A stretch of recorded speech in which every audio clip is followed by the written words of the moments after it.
In Lesson 80, we're going to look at one more type of series, the power series. And in Lesson 24, you learned that any fraction can be resolved into an infinite series. And a sum with an infinite number of terms, that's what an infinite series is. So when you think about it, it does seem kind of impossible. I mean, how can you take a fraction like a half and break it into an infinite number of terms? On top of that, you might recall the infinite series 1 over 1 plus a. Remember that one? That's equal to the sum from n equals 0 to infinity of minus 1 to the n, a to the n. That equaled half when a equals 1, because we'd have 1 over 1 plus 1, it's 1 over 2, right? But only the infinite series equals half, because if you stop at a finite value for n, the result's going to either be plus 1 or minus 1.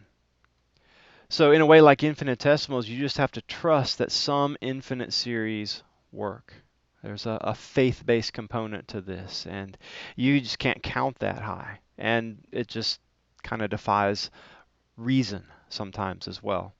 Fractions in terms of x, they can also be thought of as functions, and since anything can be written as a fraction just by putting it over 1, and we know that we can resolve fractions into infinite series or even discrete sums of partial fractions, right, into like 2 or 3 terms like we did in lesson 76.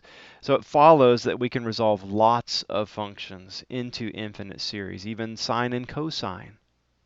We've said this before, but infinite series and resolving functions into infinite series, that's a big part of calculus too.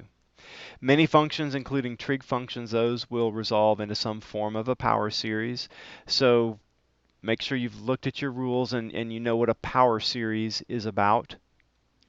But a basic understanding of power series, that's a fundamental part of calculus 2. And in its most basic form, from that power series formula sum n equals 0 to infinity of some constant c sub n, which is a function of n itself, so the constant is changing, or can, x minus a, so a binomial there to the nth power. So that, in its most basic form, a is equal to 0. So you just have c sub n x to the n. So that gives you a power series of this form. The terms would be c sub 0, c1x, c2x squared, c3x cubed, and so on. So what we're going to do is just a couple of examples on infinite series for simple rational expressions presented in Leonhard Euler's Elements of Algebra book. And back in the late 1700s, resolving fractions into infinite series, that was part of algebra class, not calculus class. Or at least that's where they started, was in algebra class. And we did too in Shormann Algebra 2.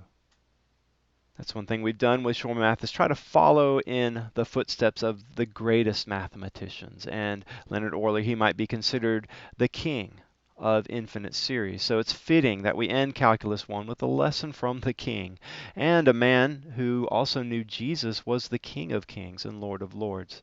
And I believe his trust in Jesus, that allowed him to see more and discover more than most people do in their life on earth. So let's do a couple of examples here. Very simple, just kind of getting familiar with power series. And from Euler's book, one of the fractions that he did in Elements of Algebra, and not this exact form, I think he used ax over a minus x, but I'm using hx over h minus x. That resolves into x plus x squared over h, x cubed over h squared, and so on. Rewritten as a power series, what do a and c sub n equal? What did those equal?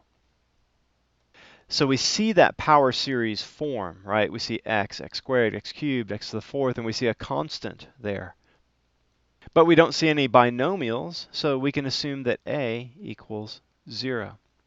So for c sub n, you just have to notice and be observant there on what's going on there. Notice the way the power of h increases one less than the power of x. So we have x squared over h to the 1 power, right? X cubed over h squared. And we could even say x to the 1 over h to the 0 power, right? Because anything to the power of 0 is 1. And so it's understood there's a 1 there. So that means c sub n is equal to 1 over h to the n minus 1 power. So that's what a and c sub n equal. And one thing to notice here is you already created this power series back in example 24.3, except there we used a instead of h. So if this looks familiar, there's a reason why. One more example, example 2 here, the fraction d over h sub x resolves into that series, and again, a power series format where we have a d over h factored out there. So rewritten as a power series, what do a and c sub n equal? Again, no binomials in there, so in that power series, so we can assume a equals 0. This time the power of x and the power of h increase in a similar manner, right? So c sub n, it's not going to be to the n minus 1 power, it's just h to the minus n power. Now, something to notice about that problem is some series, they can have more than one form. So, for example, we could have left this h over here. We didn't have to factor that out, so we would have ended up with 1 over h plus x over h squared, and so on. If we did that, then we'd have c sub n is 1 over h to the n plus 1, because it'd be increasing 1 faster in the exponent than the x does. So that's why it's important to write out what you're saying the power series is first, and then c sub n and a sub 0 should correspond with that one.